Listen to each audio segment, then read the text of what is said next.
The plane's engine is getting hot. The lights are blinking, and in the cockpit, Captain Jamie Cantillo and First Officer Mauricio Guzman are checking every gauge. Everything looks perfect, but sometimes things that seem perfect aren't what they are. Aerosucre Flight 157 is a Boeing 727-200 cargo plane ready to take off from Puerto Carreño, Colombia, to its home base in Bogota.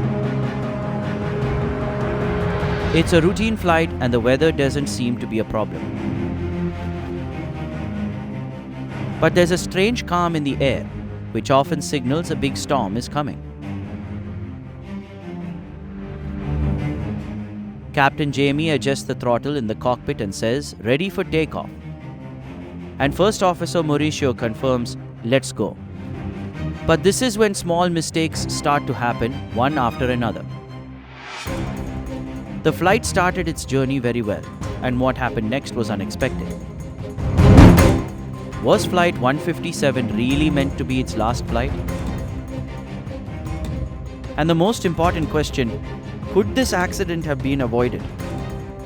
Let's learn about every detail of this frightening journey and the decisions that turned this flight into a disaster.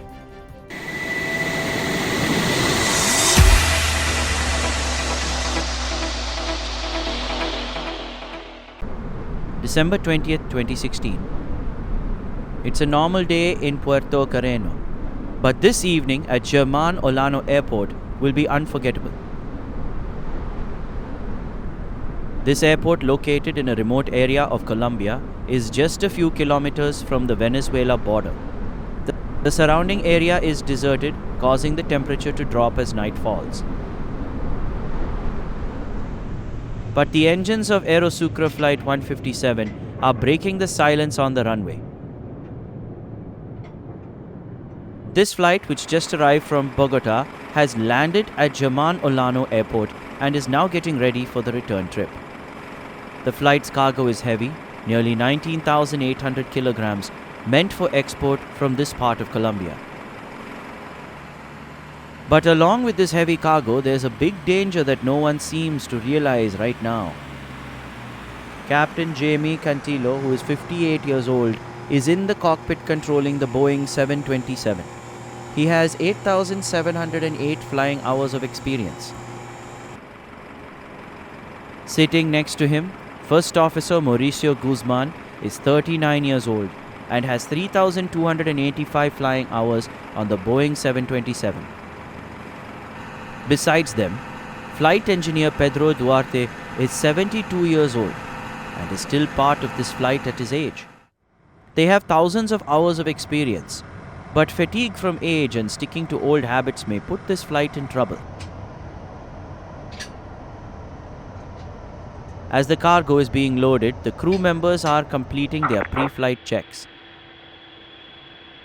Everything looks normal from the outside, but inside there are small mistakes in their planning. Today, these small errors will lead to a big incident. There should be a total of 5 crew members on this flight, but there's also a 6th person on the plane.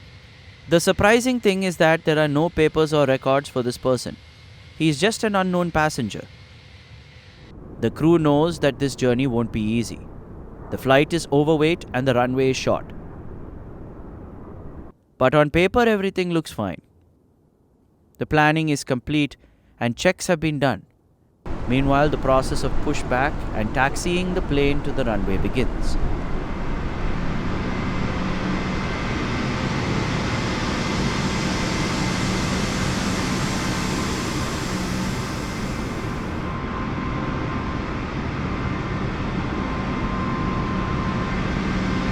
It's around 5 p.m. and Flight 157's engines are running at full power. In the cockpit, the captain and first officer are preparing for takeoff. The captain plans the takeoff, sets the flaps to 30 degrees, and the speed has been calculated. But are these calculations really correct? The plane's total weight is listed as 74,200 kilograms on paper, but its actual weight is much higher. It's important to understand that flaps help create lift for flying. The higher the flap angles, the faster the plane lifts off the ground. The problem is that Aerosucre never created proper speed calculation charts for flaps set to 30. As a result, the crew is using old takeoff cards that are only for flaps set to 25. This means the speed being used isn't right for this condition, and the plane will need more runway to take off, which is already short. The runway is only 1800 meters long, and there's also a light tailwind, meaning the wind is coming from behind the plane, making it harder to lift off. But the crew is taking all this lightly. When the captain asks, "The wind is light, right?" the first officer replies, "Yes, it's light." Ignoring all these issues, the pilots continue their work, and soon the plane starts to gain speed on the runway. During this, the first officer announces the speeds: 60 knots, 80 knots. Then comes the important moment when the decision to take off is made. V1, rotate. The first officer signals that it's time to lift the plane off the runway. But here, a big mistake happens. The captain rotates the plane very slowly, meaning it takes too long to lift off. Normally, a Boeing 727 should lift off at a speed of about 2 to 3 degrees per second. But here, the rotation is very slow. Because of this, the plane is using even more of the runway to take off. As it moves forward, it has now reached the very end of the runway. The plane is slowly lifting off, but the runway is almost finished. The captain is trying hard to lift the plane into the air, but only the nose has risen. Right now, the plane is moving off the runway and crossing a grassy area, and this is the moment when things start to go wrong. First, the back of the plane hits a 2-meter high fence at the end of the runway. Then it crosses a road next to the airport boundary, where some motorcyclists barely avoid a collision. But as it crosses the road, the third engine at the back of Flight 157 crashes into a tree and a military guard post. The impact is so strong that the plane's right main landing gear and its hydraulic lines completely break apart. Along with this, a part of the right flaps also breaks off and falls. Speed brake.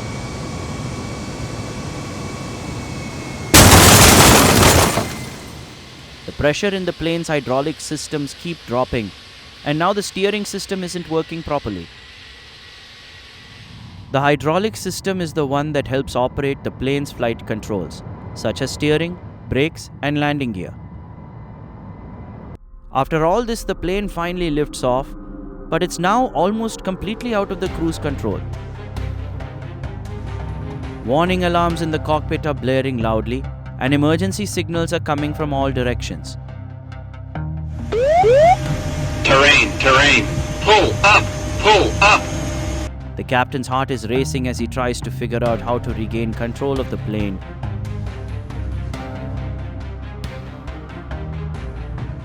Because the damage that has occurred is now beyond their ability to fix. Overall, the plane is in the air but in very bad condition. The captain and first officer are trying to make decisions as quickly as possible in this difficult situation. But right now, things are getting out of control. The plane's balance is off, and lift is decreasing on the right side because the right flaps have also broken. Meanwhile, the captain says to his co-pilot, "Engine 3 has shut down." The first officer asks, "Really?" This means the plane is now running on only 2 engines, and there's a lot of pressure on them. Meanwhile, the first officer tries to raise the landing gear to reduce drag and help balance the plane in the air. But due to the hydraulic system failure, the landing gear won't raise. The captain and first officer are quickly giving each other instructions, but the panic is causing decisions that make the situation worse. The plane is losing altitude continuously and its tilt to the right is increasing. At the same time, the speed is rapidly decreasing and a stick shaker warning is going off in the cockpit, indicating that the plane is on the verge of stalling. The plane's controls have now switched to manual mode, meaning the captain has to handle the controls by himself. Both pilots are trying every possible way to control the plane, but it has nearly gone completely out of control. The plane is slowly tilting downward, and its tilt to the right is continuously increasing. Not only that, the plane's speed has also become extremely slow. As the plane reaches an altitude of about 790 feet, its speed drops so much that it can no longer climb higher. The stick shaker is repeatedly warning that the plane is about to stall, meaning it is losing lift and about to fall. Meanwhile, the plane suddenly starts to turn sharply to the right. The captain tries to regain control, but as the plane's nose and right wing get close to the ground, he completely loses control. And then the moment everyone feared arrives. Flight 157 crashes to the ground uncontrollably.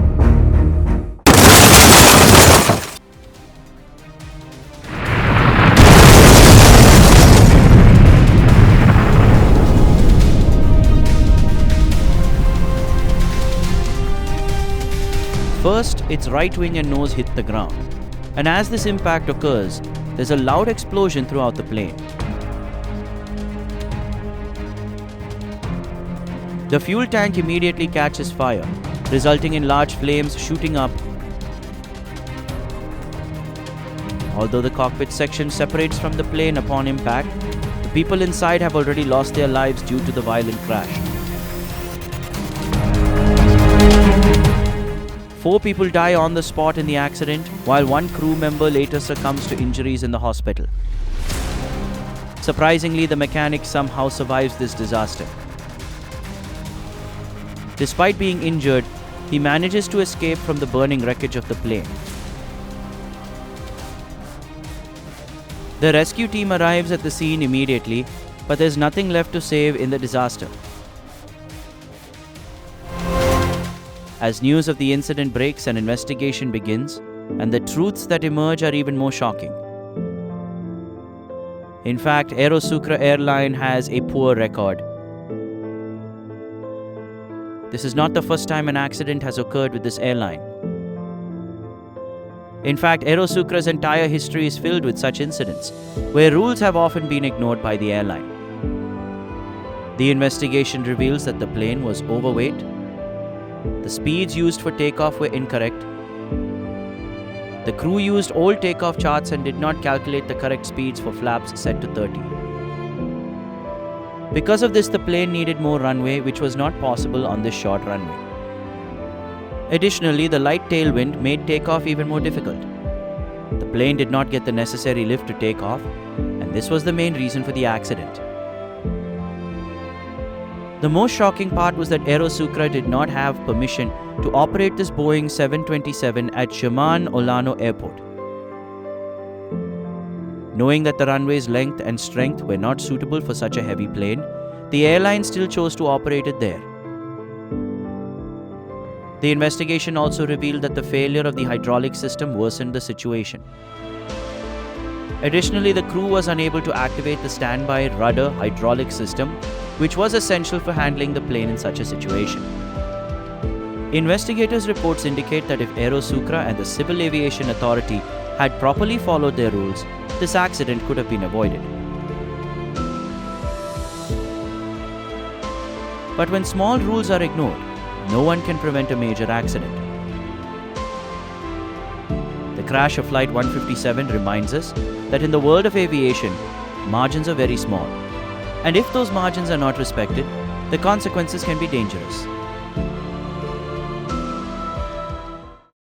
That's all for today's video. We'll meet again soon with another interesting story. Until then, goodbye and take care.